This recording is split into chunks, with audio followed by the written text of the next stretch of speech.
To my YouTube channel study with subject. तो आज ये क्लास 10th बायोलॉजी चैप्टर 1 जैव प्रक्रम श्वसन पार्ट 2। अगर आप चैनल पर नए हैं तो चैनल को सब्सक्राइब करें, कमेंट करें, लाइक करें और ज़्यादा से ज़्यादा शेयर करें। तो पहला क्वेश्चन कह रहा है कि वायवीय श्वसन किसे कहते हैं। श्वसन की वैसी प्रक्रिया जिसमें ग्लूकोज का पूर्ण विखंडन ऑक्सीजन की अनुपस्थिति में होता है उसे वायवीय श्वसन कहते हैं। वायवीय श्वसन में 3 कार्बन वाले पायरुवेट अणु विखंडित होकर 3 कार्बन डाइऑक्साइड अणु का निर्माण करते हैं और 3 माइक्रोकॉन्ड्रिया में होता है। और 3 कहाँ होता है दोस्तों? तो 3 माइक्रोकॉन्ड्रिया में होता है। 3 कहाँ होता है? माइक्रोकॉन्ड्रिया में होता है। तो ऑब्जेक्टिव आएगा कि वायवीय श्वसन में 3 कार्बन वाले पायरुवेट अणु को विखंडित होकर 3 अणु का निर्माण करता है कि तो कौन अणु का निर्माण करता है? तो कार्बन डाइऑक्साइड का। फिर कह रहा है कि वायवीय श्वसन में ग्लूकोज का पूर्ण विखंडन होता है। वायवीय श्वसन में ग्लूकोज का पूर्ण विखंडन होता है तथा कार्बन डाइऑक्साइड, जल एवं ऊर्जा का निर्माण होता है समीकरण है C6H12O6 प्लस 6O2 समीकरण 6CO2 plus 6H2O plus 38 ATP फिर कह रहा है वायवीय श्वसन में ऊर्जा का 38 ATP का निर्माण होता है। वायवीय श्वसन में ऊर्जा का कितना ATP का निर्माण होता है? 38। ऑब्जेक्टिव आएगा कि वायवीय श्वसन में ऊर्जा का कितना ATP निर्माण होता है? तो 38 ATP। फिर है कि वायवीय श्वसन में विद्युत बहुत अधिक ऊर्जा मुक्त होती है। वायवीय श्वसन में बहुत अधिक ऊर्जा मुक्त होती है। माइक्रोकॉन्ड्रिया को कोशिका का पावर हाउस कहते हैं। ऑब्जेक्टिव आएगा कि माइक्रोकॉन्ड्रिया को कोशिका का क्या कहते हैं? तो कोशिका का पावर हाउस कहते हैं। माइक्रोकॉन्ड्रिया को कोशिका का क्या कहते हैं? कोशिका का पावर हाउस कहते हैं। फिर है वायवीय श्वसन की क्रिया का प्रथम चरण कोशिका द्रव में तथा द्वितीय चरण की क्रिया माइटोकॉन्ड्रिया में होती है। लाइसोसोम को आत्महत्या की थैली कहते हैं। लाइसोसोम को क्या कहते हैं? आत्महत्या की थैली कहा जाता है। फिर है ऑक्सी या वायवीय श्वसन या और अनॉक्सी या अवायवीय श्वसन में अंतर। ऑक्सी श्वसन और अनॉक्सी श्वसन। पहला वैसा श्वसन जो ऑक्सीजन की उपस्थिति में होता है उसे ऑक्सी श्वसन कहते हैं और अनॉक्सी श्वसन में वैसा श्वसन जो ऑक्सीजन की अनुपस्थिति में होता है उसे अनॉक्सी श्वसन कहते हैं।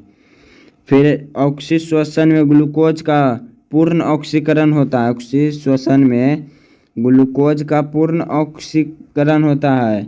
अनॉक्सी श्वसन में ग्लूकोज का आंशिक ऑक्सीकरण होता है। ग्लूकोज में आंशिक श्वसन होता है। फिर है वायवीय श्वसन में अधिक ऊर्जा मुक्त होती है। ऑब्जेक्टिव आएगा कि वायवीय श्वसन में ऊर्जा मुक्त होती है तो अधिक ऊर्जा में मुक्त होती है। अवायवीय श्वसन में बहुत कम ऊर्जा मुक्त होती है। अवायवीय श्वसन में बहुत कम ऊर्जा मुक्त होती है। वायवीय श्वसन की क्रिया का प्रथम चरण कोशिका द्रव में, प्रथम चरण कहाँ होता है? कोशिका द्रव में तथा द्वितीय चरण माइटोकॉन्ड्रिया में होती है तथा द्वितीय चरण माइक्रोकॉन्ड्रिया में होती है, पूर्ण होती है। चौथा अवायवीय श्वसन की क्रिया कोशिका द्रव में पूर्ण होती है। अवायवीय श्वसन की क्रिया कोशिका द्रव में पूर्ण होती है। फिर है चौथा कह रहा है पौधों में गैसों का आदान प्रदान कैसे होता है? यहाँ पेड़ होता। पौधों में श्वसन गैसों का आदान प्रदान पेड़ के प्रत्येक भाग अर्थात जड़, तना और तथा पत्तियों द्वारा भी होता है। तो पेड़ पौधों में गैसों का आदान प्रदान कैसे होता है? तो पौधों में श्वसन गैसों का आदान प्रदान पौधों के प्रत्येक भाग अर्थात तना, जड़ तथा पत्तियों द्वारा भी होती है। जलीय पौधे भी विसरण क्रिया द्वारा जल से ऑक्सीजन ग्रहण करते हैं और CO2 गैस बाहर करते हैं। ऑब्जेक्टिव आएगा कि जलीय पौधे विसरण क्रिया द्वारा जल से क्या ग्रहण करते हैं? तो ऑक्सीजन ग्रहण करते हैं। फिर कह रहा है पेड़ पौधे तथा जीव जंतु में श्वसन क्रिया में अंतर। पेड़ पौधे और जीव जंतु। पहला बोल रहा है कि पेड़ पौधे में श्वसन धीमी गति से होती है, दूसरा जीव जंतु में श्वसन तीव्र गति से होती है। तो पेड़ पौधों में श्वसन धीमी गति से होती है और जीव जंतु में श्वसन तीव्र गति से होती है। तीसरा कह रहा है पेड़ पौधों में श्वसन पौधों के प्रत्येक भाग से होती है, पेड़ पौधों में श्वसन पौधे के प्रत्येक भाग से होती है, जीव जंतु में श्वसन एक निश्चित स्थान से होती है। ऑब्जेक्टिव आएगा कि जीव जंतु में श्वसन एक निश्चित स्थान से, कहाँ से होती है, तो निश्चित स्थान से। फिर है पॉइंट करा है कि एक कोशिकीय जीव जैसे अमीबा, पैरामीशियम, यूग्लिना आदि में श्वसन गैसों का आदान प्रदान विसरण क्रिया द्वारा होता है। फिर कह रहा है कि आगे कह रहा है कि बहुकोशिकीय जीव जंतु जैसे हाइड्रा आदि में श्वसन गैसों का आदान प्रदान शरीर की सतह से विसरण क्रिया द्वारा होता है। फिर कह रहा है छठा कह रहा है जंतुओं में श्वसन अंग 3 प्रकार के होते हैं।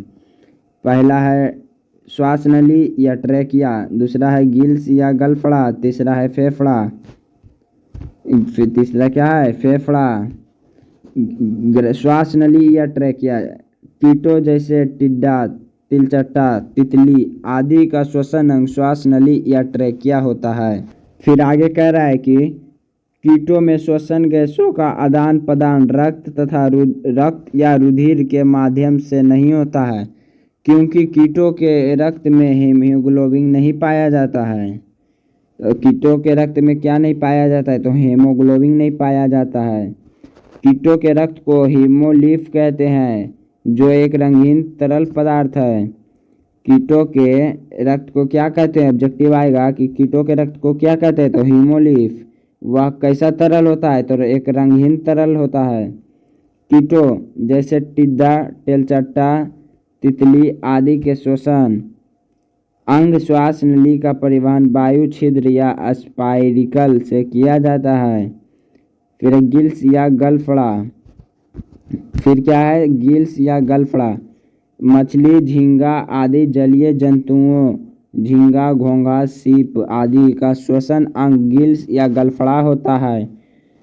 मछली में 2 गिल्स या गलफड़ा होते हैं। तो ऑब्जेक्टिव आएगा कि मछली में कितने जोड़े गिल्स होते हैं, तो 1 जोड़े कहेगा तो 1 जोड़े, और कहेगा कितने गिल्स होते हैं, तो 2 गिल्स। गिल्स एक चपटी थैली में स्थित होती है जिसे गिल्स कक्ष कहते हैं। तो आएगा कि गिल्स कक्ष किसे कहते हैं, तो गिल्स एक चपटी थैली में स्थित होती है जिसे गिल्स कक्ष कहते हैं। मछलियों में जल की धारा मुख्य रूप से आहार नाल के फोरेक्स में पहुंचाती है। एनेलिडा श्रेणी के जंतु जैसे केंचुआ का श्वसन अंग त्वचा होता है। ऑब्जेक्टिव आएगा, वीवीआई कर लीजिएगा, वीवीआई कि केंचुआ का श्वसन अंग क्या है, तो त्वचा। जलीय जंतु में श्वसन गैसों का आदान प्रदान रक्त और जल के विसरण क्रिया द्वारा होता है। फिर कह रहा है फेफड़ा उच्च श्रेणी के जंतु मेट्रिया जैसे मनुष्य, एडवीज, रेप्टिलिया, छिपकली, कछुआ तथा मगरमच्छ का श्वसन अंग फेफड़ा होता है। एफबिया जैसे मेढक का श्वसन अंग फेफड़ा के अतिरिक्त त्वचा तथा मुख ग्रासनी में होता है। महत्वपूर्ण, इसको तो पहले नंबर आप लोग वीवीआई कर लीजिएगा, क्योंकि ये हर बार पूछता है। इसको आप लोग वीवीआई कर लीजिए। पहला क्या कह रहा है कि मच्छर, केंचुआ और मनुष्य का श्वसन अंगों के नाम लिखे। मछली का श्वसन अंग क्या है, गिल्स या क्लोम या उसको गलफड़ा भी कहते हैं। मच्छर का श्वसन अंग क्या है, श्वास नली या ट्रेकिया। केंचुआ का श्वसन अंग क्या है, त्वचा। मनुष्य का श्वसन अंग क्या है, फेफड़ा। फिर कह रहा है मानव श्वसन अंग किसे कहते हैं। मनुष्य में नासिका छिद्र या स्वर यंत्र या लैरिंक्स, श्वास नली या ट्रेकिया तथा फेफड़ा से मिलकर मानव श्वसन अंग कहलाते हैं। नासिका किसे कहते हैं, नासिका मुख द्वार के ठीक ऊपर स्थित होती है। नासिका मुख द्वार के ठीक ऊपर स्थित होती है। इसमें दो लगभग गोलाकार बाह्य नासिका छिद्र होते हैं जो इसमें लगभग दो गोलाकार बाह्य नासिका छिद्र होते हैं जो भीतर की ओर दो अलग अलग नासिका बेशमों में खुलती है। दोनों नासिका बेशमों एक ऊंची लंबवत अस्थि की बनी नासा पट्टिका के द्वारा एक दूसरे से अलग रहती है। श्वास नली या ट्रेकिया में उपस्थित के अपूर्ण वलय होते हैं। श्वास नली या ट्रेकिया बच्च गुहा में पहुंचकर दो श्वासनियों में बढ़ जाती है। तो ऑब्जेक्टिव आएगा कि श्वास नली या ट्रेकिया बच्च गुहा में पहुंचकर कितने भागों में बढ़ती है, तो दो श्वासनियों में बढ़ती है। फिर कह रहा है श्वासनियों फेफड़ों में प्रवेश कर श्वासनिकाओं या बोरोनिकोल्स में बढ़ जाती है। फिर कह रहा है कि नासिका से श्वासनिकाओं तथा तक श्वसनतंत्र का संपूर्ण आंतरिक मार्ग पश्चाविकमाय एपिथेलियम की बनी होती है। श्वासनिकाएं आगे जाकर वायु कोशिकाएं वाहिनियों में बट जाती है। वायु कोशिकाएं हो गए कोशिकाओं वायु कोशिकाएं वाहिनियां अनेक छोटे छोटे वायुकाश में या एल्वियोलाई में खुलती है। मनुष्य के प्रत्येक फेफड़ा में लगभग 3 × 10⁸ वायुकाश पाए जाते हैं। कितने वायुकाश, तो 3 × 10⁸। मनुष्य के फेफड़ा में श्वसन गैसों का आदान प्रदान लगभग 400 से 800 वर्ग फीट सतह उपलब्ध होती है। 400 से 800। फिर कह रहा है आगे फेफड़ा किसे कहते हैं। फेफड़ा किसे कहते हैं। फेफड़ा मनुष्य के बच्च गुहा में स्थिर होते हैं। फेफड़ा दो स्पंजी गुलाबी संकुना होते हैं जो हृदय के इधर उधर ल्यूरेल गुहाओं में स्थित होता है। फिर प्रोकोस्ट या वेस्टिब्यूल किसे कहते हैं। नासिका बेस्म का छोटा अग्रभाग जिनमें बाह्य नासिका छिद्र खुलता है उसे प्रोकोस्ट या वेस्टिब्यूल कहते हैं। प्रोकोस्ट के पीछे नासिका बेस्म का छोटा ऊपरी भाग ग्रहणा क्षेत्र तथा मध्य और निचला भाग श्वसन क्षेत्र कहलाता है। मनुष्य में ग्रहणा क्षेत्र स्तनधारियों की अपेक्षा अत्यंत छोटा होता है। तो मनुष्य में ग्रहणा क्षेत्र स्तनधारियों की अपेक्षा अत्यंत क्या होता है, तो छोटा होता है, अत्यंत छोटा होता है, जिसके कारण से मनुष्य में सूंघने की क्षमता कम होती है जबकि स्तनधारियों में सूंघने की क्षमता अधिक होती है। फिर कह रहा है कौंची किसे कहते हैं। कौंची किसे कहते हैं, तो नासिका बेस्म की दीवार टेढ़ी मेढ़ी घुमावदार प्लेटों की तरह होती है जिसे कौंची कहते हैं। नासिका बेस्मों में मयूकस झिल्ली का स्तर पाया जाता है जिससे मयूकस का निर्माण होता है। जिससे किसका निर्माण होता है, तो मयूकस का निर्माण होता है। तो ऑब्जेक्टिव आएगा कि नासिका बेस्मों में मयूकस झिल्ली का स्तर पाया जाता है जिससे किसका निर्माण होता है, तो मयूकस का निर्माण होता है। फिर नासिका बेस्म अंदर की ओर ग्रासनी के कंठ द्वार के समीप खुलते हैं। ग्रासनी कंठ द्वार के ठीक नीचे एक छोटी रचना स्वर यंत्र या लैरिंक्स में खुलती है। फिर श्वास नली या ट्रेकिया लैरिंक्स पीछे की ओर जहां खुलती है उसे श्वास नली या ट्रेकिया कहते हैं। फिर है श्वास नली या ट्रेकिया की लंबाई 11 सेंटीमीटर तथा व्यास लगभग 16 मिलीमीटर होता है। mm का मतलब है मिलीमीटर। mm का क्या मतलब है, मिलीमीटर। पहला श्वासन एक जैविक प्रक्रिया है, दूसरा श्वसन एक रासायनिक प्रक्रिया है, तीसरा है श्वसन एक मंद प्रक्रिया है और दहन एक तीव्र प्रक्रिया है। श्वसन और श्वासोच्छ्वास में अंतर। श्वसन और श्वासोच्छ्वास। पहला श्वसन की क्रिया कोशिका के भीतर होती है।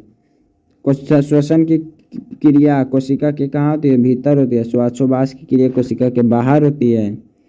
दूसरा बोला श्वसन में एंजाइमों की आवश्यकता होती है और श्वासोच्छ्वास में एंजाइमों की आवश्यकता नहीं होती है। श्वासोच्छ्वास में स्थलीय जीव और जलीय जीव श्वसन क्रिया के लिए किस प्रकार ऑक्सीजन प्राप्त करते हैं, ये एक क्वेश्चन इधर हो गया। फिर है या श्वसन के लिए ऑक्सीजन प्राप्त करने की दिशा में एक जलीय जीव की अपेक्षा स्थलीय जीव किस प्रकार लाभप्रद है। आंसर है जलीय जीव जल में घुली हुई ऑक्सीजन का श्वसन के लिए उपयोग करते हैं। जल में घुली हुई ऑक्सीजन की मात्रा वायु में उपस्थित ऑक्सीजन की मात्रा की तुलना में बहुत कम होती है, इसलिए जलीय जीवों की श्वसन दर स्थलीय जीवों की अपेक्षा अधिक तेज होती है। फिर कह रहा है पेराइडल प्लूरा किसे कहते हैं। प्लूरल गुहा के चारों ओर प्लूरल मेम्ब्रेन का एक पतला आवरण होता है जिसे पेराइडल प्लूरा कहते हैं। श्वसन दो क्रियाओं का सम्मिलित रूप है। पहला प्रश्वास दूसरा उच्छ्वास। पहला प्रश्वास और दूसरा उच्छ्वास। प्रश्वास किसे कहते हैं तो नासिका द्वारा ऑक्सीजन लेने की क्रिया को प्रश्वास कहते हैं। और उच्छ्वास किसे कहते हैं नासिका द्वारा कार्बन डाइऑक्साइड को बाहर छोड़ने की क्रिया को उच्छ्वास कहते हैं। फिर है श्वासोच्छ्वास किसे कहते हैं सांस लेने और सांस छोड़ने की क्रिया को श्वासोच्छ्वास कहते हैं। मनुष्य के सीने में 12 जोड़ी पसलियां पाई जाती है। ऑब्जेक्टिव आया कि मनुष्य के सीने में कितनी जोड़ी पसलियां पाई जाती है तो 12 जोड़ी। फिर डायफ्राम वक्ष गुहा को उदर गुहा से अलग करती है। फिर ऑक्सी हीमोग्लोबिन किसे कहते हैं। हीमोग्लोबिन जब ऑक्सीजन के साथ संयोग कर लेता है तब उसे ऑक्सी हीमोग्लोबिन कहते हैं। और कार्बोमिनी हीमोग्लोबिन किसे कहते हैं। हीमोग्लोबिन जब कार्बन डाइऑक्साइड के साथ संयोग कर लेता है तब उसे कार्बोमीहियोग्लोबिन कहते हैं। फिर श्वसन और प्रकाश संश्लेषण में अंतर। श्वसन और प्रकाश संश्लेषण। पहला श्वसन की क्रिया जीव जंतु एवं पेड़ पौधे दोनों में होती है। प्रकाश संश्लेषण की प्रक्रिया केवल पेड़ पौधों में होती है। प्रकाश संश्लेषण की प्रक्रिया केवल कहाँ होती है तो पेड़ पौधों में होती है। फिर श्वसन क्रिया के दौरान ऊर्जा का निर्माण होता है। प्रकाश संश्लेषण की क्रिया के दौरान भोजन का निर्माण होता है। फिर तीसरा कह रहा है श्वसन क्रिया दिन और रात में होती है। प्रकाश संश्लेषण क्रिया दिन में होती है। तो यहाँ पर से ऑब्जेक्टिव आएगा प्रकाश संश्लेषण क्रिया कब होती है तो दिन में होती है।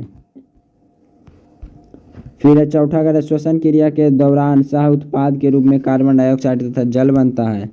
फिर प्रकाश संश्लेषण क्रिया के दौरान सह उत्पाद के रूप में ऑक्सीजन बनता है। फिर श्वसन और दहन में अंतर। श्वसन और दहन ऐसी प्रक्रिया जिसमें जीव जंतु वायुमंडल से ऑक्सीजन को ग्रहण कर ऊर्जा का निर्माण करता है। ऐसी रासायनिक प्रक्रिया जिसमें कोई पदार्थ जलकर प्रकाश और ऊष्मा का निर्माण करता है। श्वसन की क्रिया सजीवों में होती है। ये पहला था। ये दूसरा पहला है मैंने श्वसन का, यह है दहन का, यह है श्वसन का। दूसरा कह रहा है दहन की क्रिया निर्जीव में होती है। दहन का है। पार्ट 1 में गलती था दोस्तों। पार्ट 1 में जो है ना वो गलत थी, टाइपिंग हो गया था, उसी को हम लोग आज सुधार दिए हैं।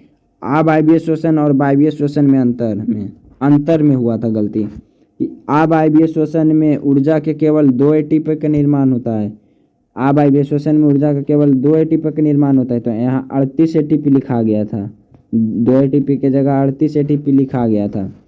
फिर है कि वायवीय श्वसन में ऊर्जा के केवल 38 एटीपी के निर्माण होता है। वायवीय श्वसन में ऊर्जा के केवल 38 एटीपी के निर्माण हो गया था। तो यहाँ 2 एटीपी लिखा गया था। अगर वीडियो अच्छी लगे तो लाइक करें।